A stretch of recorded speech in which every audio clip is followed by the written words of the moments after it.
Welcome to Module 4, Activity 1.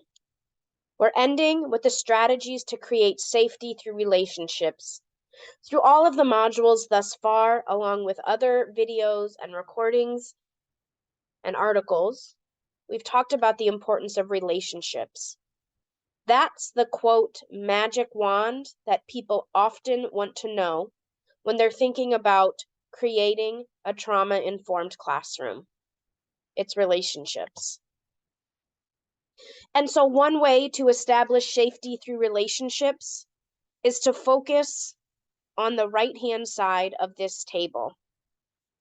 When students have experienced trauma, they feel hopelessness, powerlessness, no control, stuck and chaotic. But what we can do in our classrooms is provide hopefulness, empower our students by providing them choices, provide security and consistency. Regardless of the age of the students you work with, structure and consistency is a key to creating trauma-informed classrooms and is often a best practice for any student. And so here are 5 ideas, quotes, concepts that are pulled from a book that I've often used. And this talks about the importance of relationships. Remember, children who have been harmed in the context of a relationship can only be healed in a relationship, but it does not need to be in a relationship with the person who harmed them. It's essentially helping students learn that humans are kind and that people care about them. Never forget about that challenging behavior is a cry for help. It is communicating to us as educators that there is a function that a child is trying to obtain, escape, or self-soothe. We need to focus on the importance of the overall well-being of a student and making sure we're forging strong relationships, even though it is not an easy task. And so after you're done watching my video, I'm going to ask you to watch this trailer for something called Paper Tigers. You can find a fuller video if you're interested, but I'm just asking you to watch the trailer.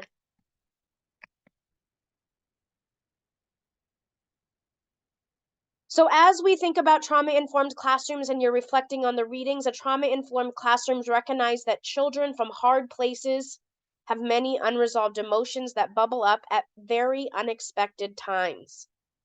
You may be in the middle of a math lesson and a child has emotions that are being shown. You may be on the playground. You may be walking to lunch.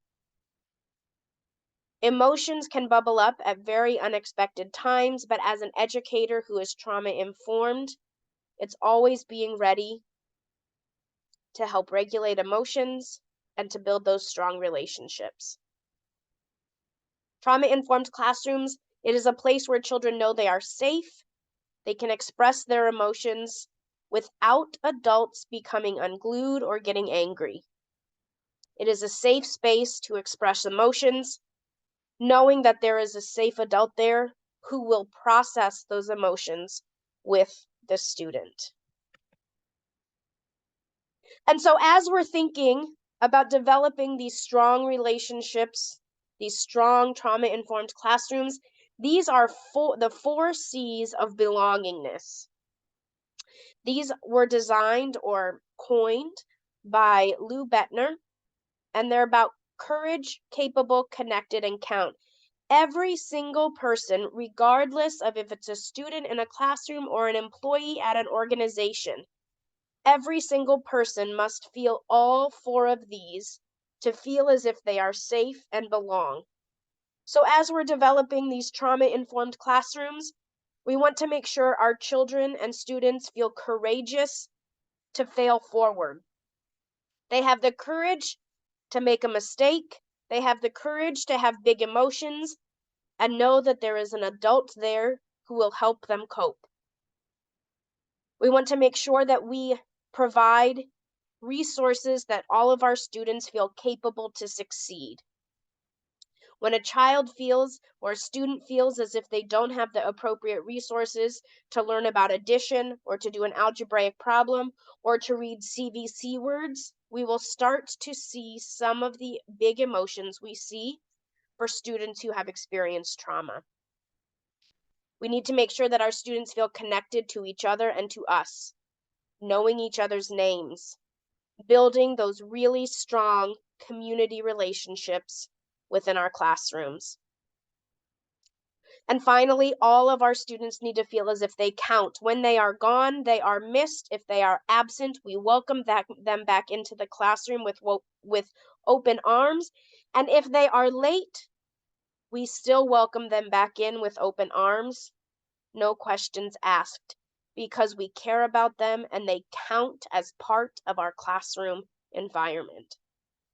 So as we end this first video for Module 4, I want to ask you to reflect. How do you make sure every single student in your environment feels courageous, capable, connected, and know that they count as a member of the community in your classroom?